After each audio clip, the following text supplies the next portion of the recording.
Hi, my name is Daniel and I had bulimia for 5 years. So my eating disorder started when I was 16. I developed bulimia.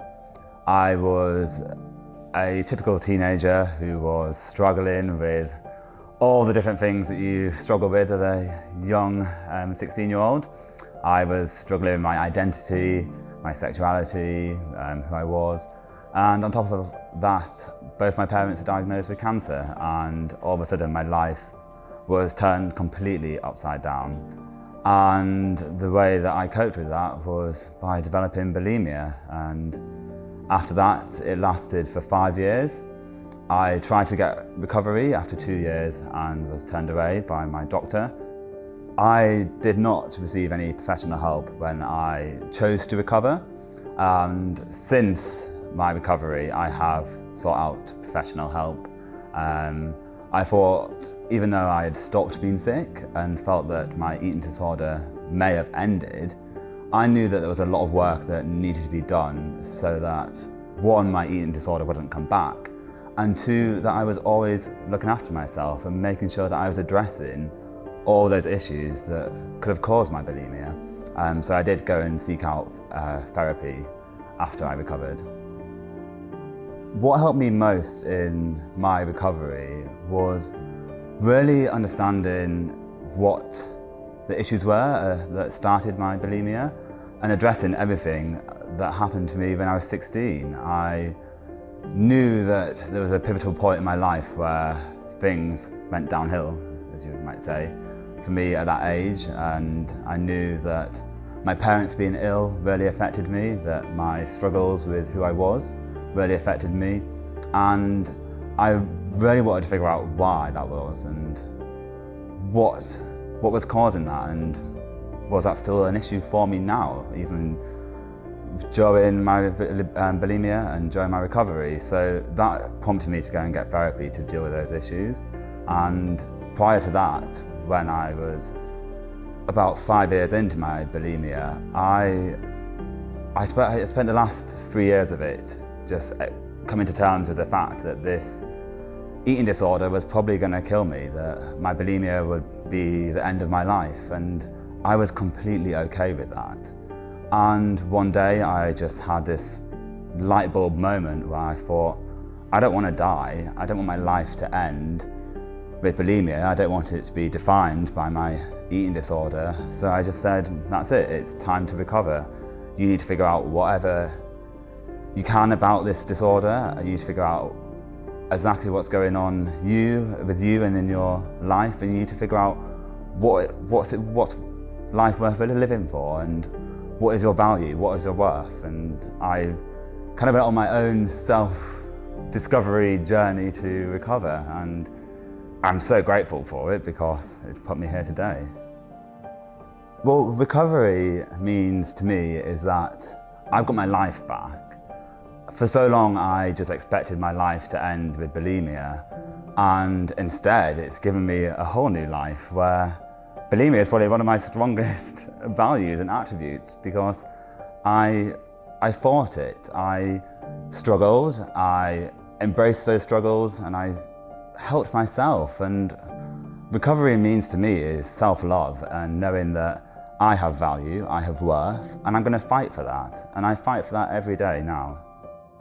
My tips for anyone who is recovering from an eating disorder, I would advise anyone to just speak to others and find professional help if you can.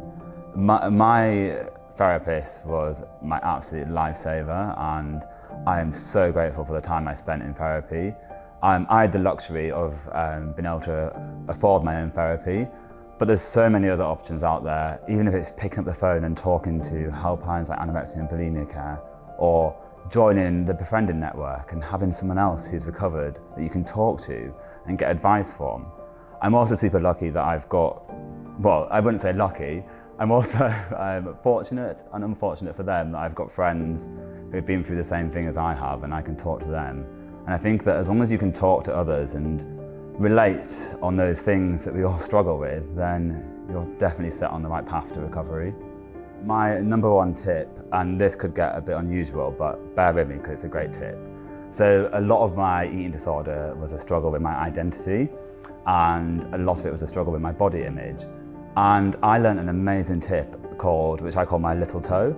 And when I was at my lowest, or really struggling with confidence, or really struggling with my image, I would put all my confidence into my little toe. I would know that it wasn't on show, it would be in my shoe, but I would just be so confident about it. And I would walk down the street saying, I've got the best little toe in the whole world.